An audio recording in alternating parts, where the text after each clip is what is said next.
Assalamualaikum warahmatullahi wabarakatuh. Perkenalkan, saya Nanda Puspita dari SMA Negeri 1 Langkap Lancar. Salam sejahtera bagi kita semua. Yang saya hormati, Dewan Juri, Moderator, dan seluruh hadirin debat yang saya banggakan dimanapun kalian berada. Saya berdiri sebagai tim afirmasi untuk mendukung mosi debat. Pemerintah akan mewajibkan vasektomi bagi penerima bantuan sosial. Mosi ini mungkin terdengar kontroversial, tapi mari kita kupas dengan logis, manusiawi, dan berpihak pada masa depan bangsa. Pertama, pengendalian penduduk adalah kunci kesejahteraan.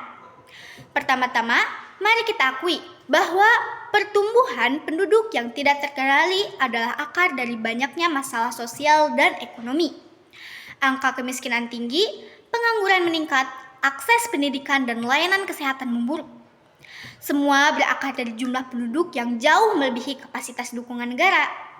Penerimaan bantuan sosial adalah kelompok masyarakat yang rentan dan membutuhkan intervensi negara.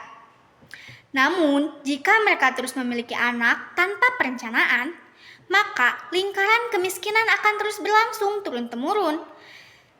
Dengan vasektomi yang bersifat sederhana, aman, dan permanen, sehingga pemerintah bisa mencegah ledakan penduduk di kelompok rentan ini. Kedua, menjamin efektivitas bantuan sosial.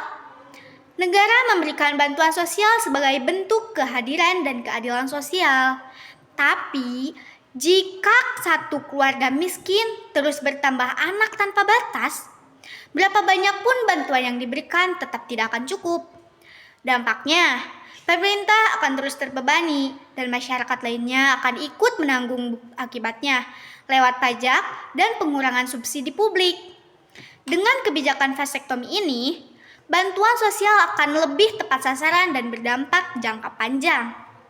Ketiga, sudah banyak negara menerapkan kontrol populasi secara ketat. Negara-negara seperti India, Tiongkok, dan Iran pernah menggunakan kebijakan pengendalian kelahiran untuk menekan angka kemiskinan dan tekanan sosial. Indonesia pun punya sejarah sukses dengan program KB di masa lalu. Dan kebijakan vasektomi ini bisa jadi bentuk modernisasi dari semangat yang sama. Jika tidak ada tindakan tegas seperti ini, Indonesia bisa menghadapi ledakan penduduk yang tidak siap. Keempat, vasektomi itu aman dan bisa diakses kembali. Mitos bahwa vasektomi itu adalah kebiri atau menghilangkan kejantanan adalah salah. Vasektomi hanya memotong saluran sperma, tidak menghilangkan hormon atau fungsi seksual. Jika suatu saat kondisi ekonomi keluarga membaik dan ingin punya anak lagi, vasektomi bisa dibalik atau reversal secara medis. Artinya, itu bukan pemaksaan yang permanen tanpa harapan. Kelima, hak anak untuk hidup layak. Kita berpihak pada masa depan anak-anak.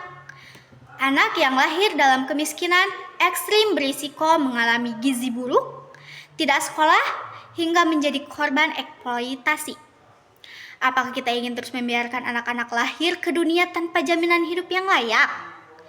Mewajibkan vasektomi bukan berarti anti anak, tapi justru berpihak pada hak anak agar yang lahir nanti benar-benar direncanakan dan mampu diberikan kehidupan yang lebih baik. Nah, saya tidak berbicara soal pemaksaan semata, tapi soal tanggung jawab negara dan individu untuk menghentikan siklus kemiskinan. Vasektomi adalah langkah nyata, berani, dan progresif untuk membangun masa depan bangsa yang lebih terkendali, sejahtera, dan terkendali. Karena itu, saya dari sisi afirmasi mendukung penuh mosi ini. Terima kasih. Wassalamualaikum warahmatullahi wabarakatuh.